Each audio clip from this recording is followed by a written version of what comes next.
Et coucou, bonjour, bonsoir à tous, c'est Nadiz, on se retrouve du coup pour cette fois pas du Overwatch mais du Pokémon pour le tournoi final de la PDT.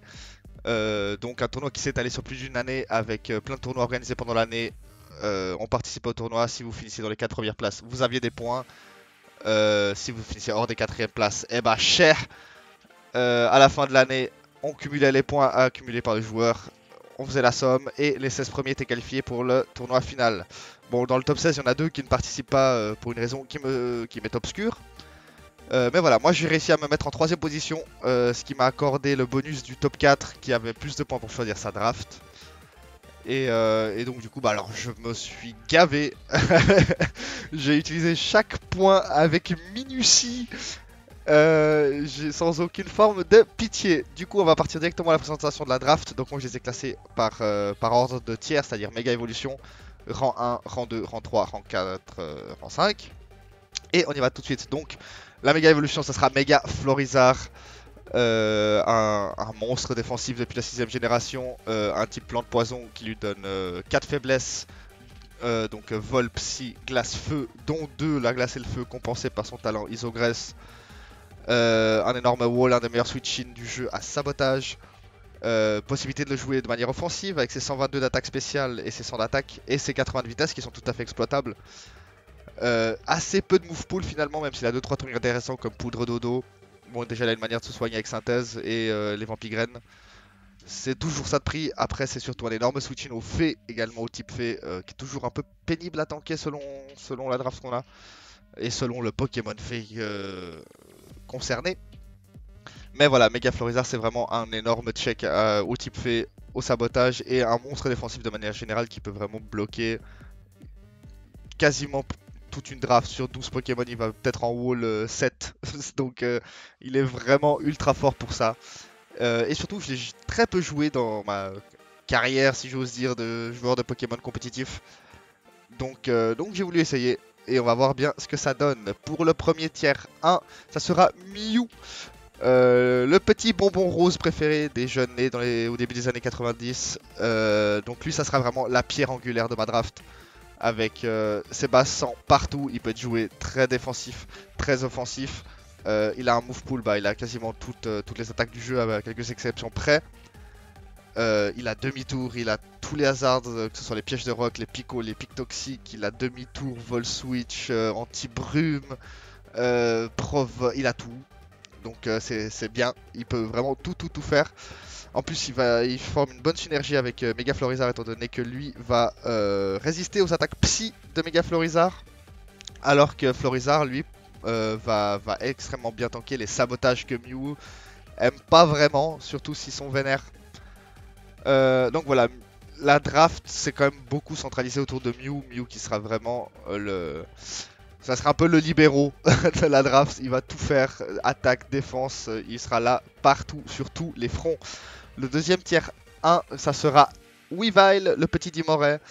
Ça sera mon Glass Cannon préféré pendant cette draft. 125 de vitesse, c'est énorme, il dépasse 95% des Pokémon du jeu, je pense, non Scarf bien évidemment. 120 d'attaque qui sont tout à fait respectables, surtout avec son double stab.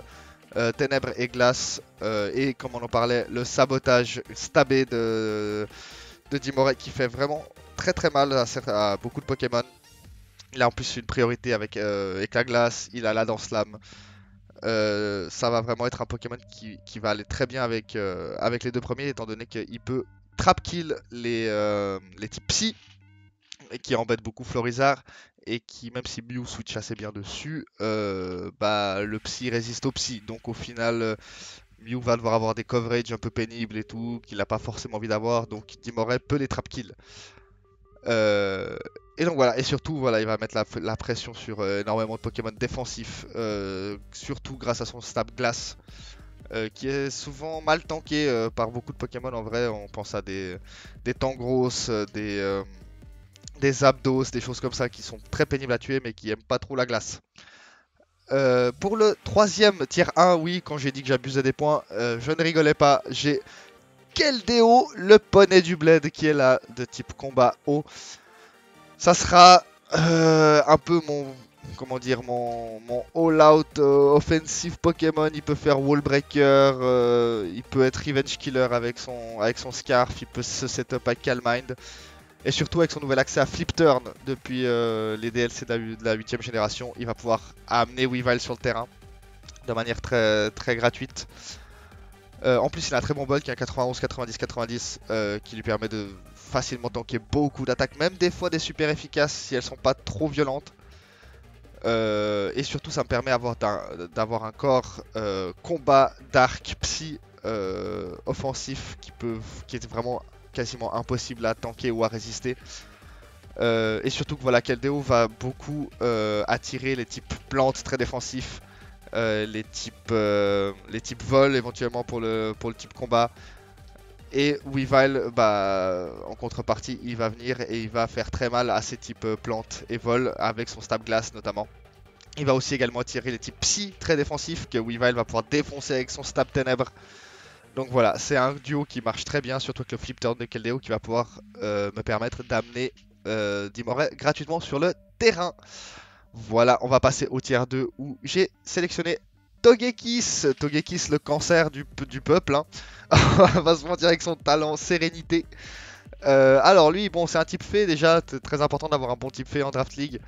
En plus, c'est un type vol, donc une immunité au sol qui est toujours appréciable.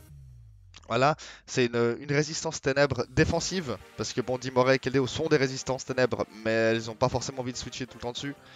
Togekiss, lui, il s'en fout. En plus, ça me fait une double résistance combat qui, ajoutée à Mew et Mega Florizard, vont très bien protéger Dimoré à ce niveau-là. En plus, il va m'apporter un anti-brume, parce que Mew, il a anti-brume, mais il n'a pas forcément envie de l'utiliser. Donc anti-brume, une cage éclair qui peut être très pratique pour gêner même des fois des Pokémon défensifs ou des Pokémon très rapides qui pourraient dépasser Dimoré et Keldeo. Donc voilà, en plus c'est un excellent wall défensif spécial surtout. Et il va pouvoir gêner énormément de Pokémon. En plus, j'ai oublié de le préciser, d'ajouter une immunité dragon qui est toujours appréciable. Ensuite, bon, on va faire un petit saut, on va aller dans les tiers 3 où j'ai sélectionné Pingoléon. Bah, Pingoléon, c'est aussi une autre armure. Hein.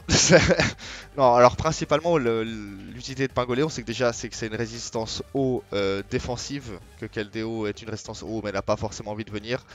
Il y a déjà les Venusaur, je suis d'accord, mais l'avantage qu'il a, Pingoléon, c'est qu'avec son type acier, il résiste au type vol. Si on regarde bien, bah, j'ai Keldeo qui est faible au type vol, Mega Florizard faible au type vol, et les autres étaient neutres. Donc il me fallait une solide résistance vol dans cette team. En plus, lui, qu'est-ce qu'il a? Il a anti-brume et piège de roc, donc ça me fait encore du hazard control. Il a 111 d'attaque spéciale, ce qui me permet aussi d'utiliser ses capacités offensives. Et voilà, un deuxième check au ferry, parce que, bah, par exemple, là j'ai Togekiss type fée vol, bah voilà, Mega Florizard peut pas le checker. Et bah, Pingoléon pourrait checker un Pokémon comme ça. Donc voilà, en gros, pour le Pingoléon, c'est surtout, ça va être encore une autre assise défensive en backup à Florizard principalement et Togekiss, même si Togekiss peut être joué offensif. Et donc voilà pour le petit Pingoléon. Ensuite on a Heliolisk. Alors Heliolisk c'est mon petit lézard préféré. Alors pourquoi je l'ai pris? Pour une raison principale, enfin même deux. C'est que Weavile et Keldeo, ils attirent. Il y a un type de Pokémon qu'ils attirent tous les deux, qui ont un peu du mal à passer, c'est les Bulky Water. Voilà, par exemple, je crois qu'il n'a pas été pique, mais un Toxapex, Weavile et Keldeo, les deux galèrent contre Toxapex, potentiellement. Donc, un bon type électrique, ça marche bien. Un Celesteela peut être pénible, par exemple, pour Weavile et Keldeo. Et Heliolisk va pouvoir le gérer. Voilà, c'est un Poké qui va bien avec les deux autres pour gérer les Pokémon défensifs qui ont du mal à passer eux-mêmes. En plus, il ajoute encore un Vol Switch pour pouvoir ramener Keldeo et Weavile en permanence.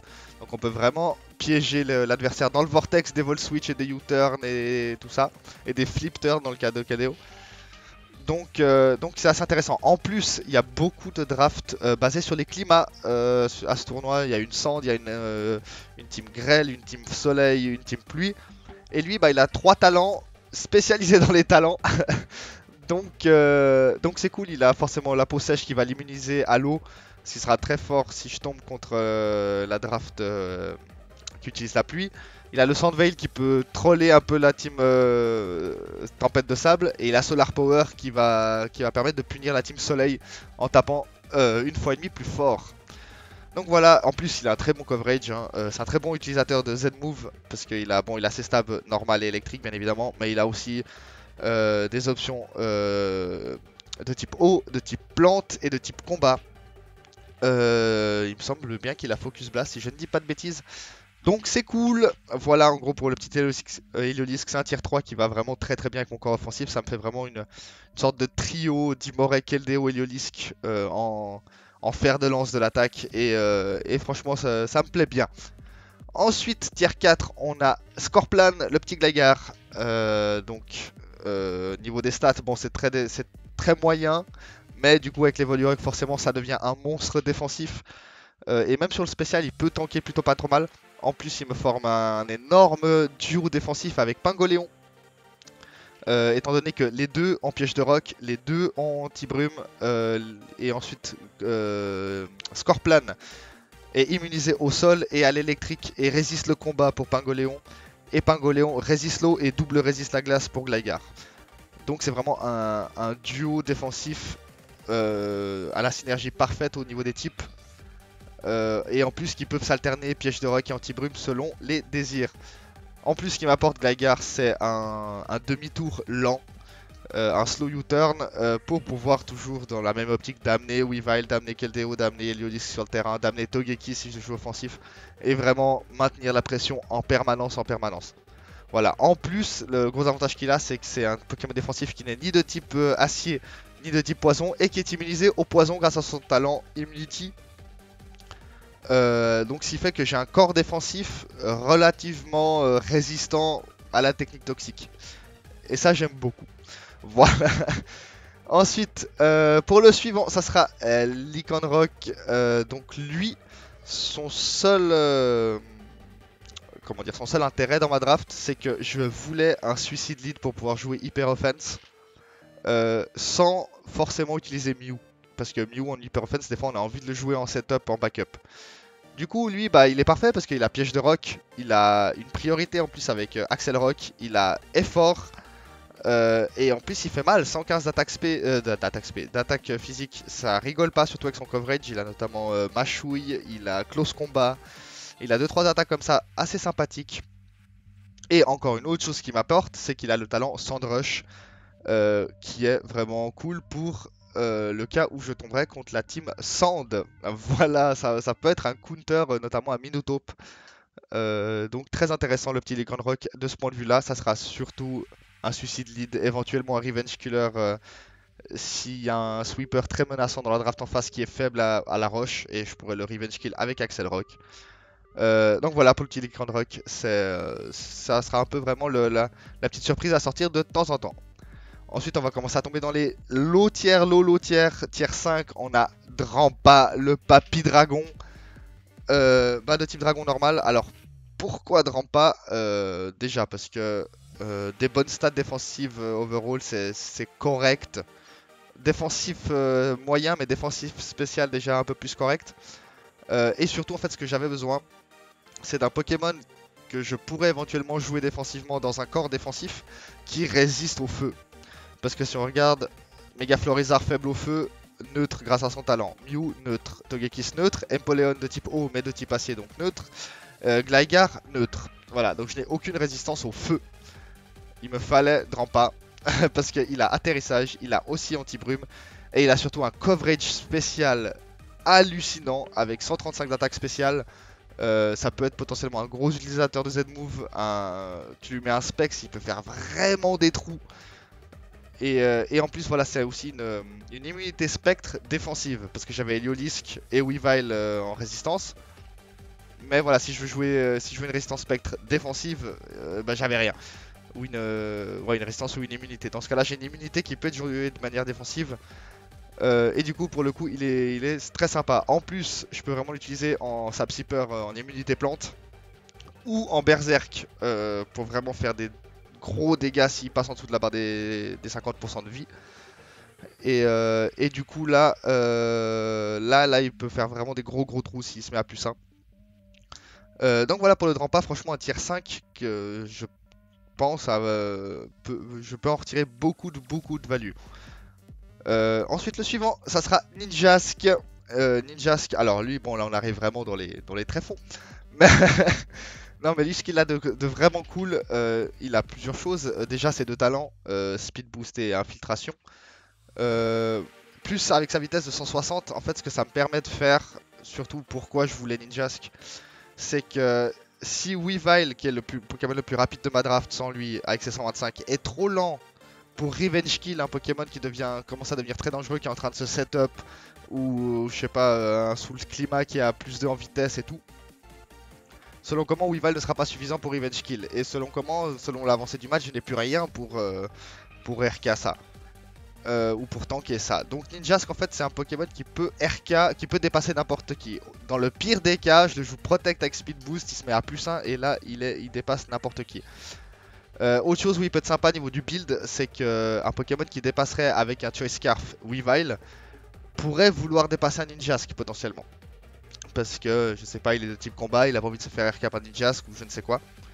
Et selon comment il sera obligé de mettre de la speed suffisamment de vitesse pour dépasser les 160 de vitesse avec le Choice Scarf. Donc ça peut être, il peut m'apporter ça de réduire les PV d'un Choice Scarf. Et voilà, et donc j'ai regardé en plus 2-3 match-up Ninja, ce qui est totalement sortable sur certains émus parce que mine de rien, Insecte Vol c'est pas si dégueulasse que ça comme coverage, il y a juste les types acier que vraiment il a du mal. Mais sinon voilà, il peut être vraiment très sympa. Et pour finir le petit dernier, ça sera Volbeat. Alors lui en fait c'est un peu le pendant défensif de Ninjask, c'est qu'il a quand même des petites résistances sympas hein, comme type insecte. Notamment il résiste le combat et le sol. Donc ça peut toujours être intéressant parce que combat sol, il y a déjà Togekiss qui résiste ça, mais je sais pas si c'est un combat coverage combat sol électrique ou j'en sais rien. Lui pourrait tanker à peu près et surtout ce qu'il a de très bien c'est son talent bien sûr, farceur. Couplé à son move pool où il a cage éclair et encore qui peut me permettre de stopper totalement en fait un sweep finalement, d'arrêter un Pokémon offensif sur sa lancée. Et il a demi-tour aussi, donc là ça me fait concrètement Mew, Keldeo, Heliolisk, Gligar, Ninjask et Volbeat, ça me fait 6 Pokémon pouvant faire du Volturn. Donc c'est plutôt sympa pour pouvoir mettre la pression. Donc voilà pour Volbeat. Volbeat ça sera vraiment très situationnel, c'est vraiment si je vois un Pokémon qui peut me défoncer et que malgré tout le build je vois que il peut me dérouiller à tout moment, Volbeat ça peut être la solution de secours pour éviter le sweep de ce Pokémon là. Voilà, en gros ça va être ça. Donc voilà en fait pour ma petite team, donc ils s'entraînent, hein, ils s'échauffent, ils sont prêts, donc on voit mon petit trio de Volturn offensif à gauche, mon petit duo défensif en bas à droite, et les trois All-Stars un peu au milieu, c'est un peu les trois patrons de la draft en vrai. Et puis après bon il y a finalement Volbeat a trouvé son utilité, hein, il joue avec le chien, c'est tout ce qu'il peut faire dans la draft.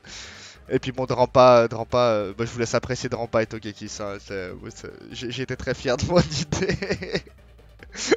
Donc voilà, on se retrouve tout bientôt. Je pense d'ici dimanche, à mon avis, pour faire je vais faire les pronostics des poules. On va pronostiquer avec l'organisateur du tournoi de Raduri. On va pronostiquer un peu les poules. On va un peu s'amuser à faire des paris sur qui va gagner, qui va perdre, et puis ça va être fun, ça risque d'être très drôle. Et après cette vidéo là on se retrouvera du coup pour les matchs.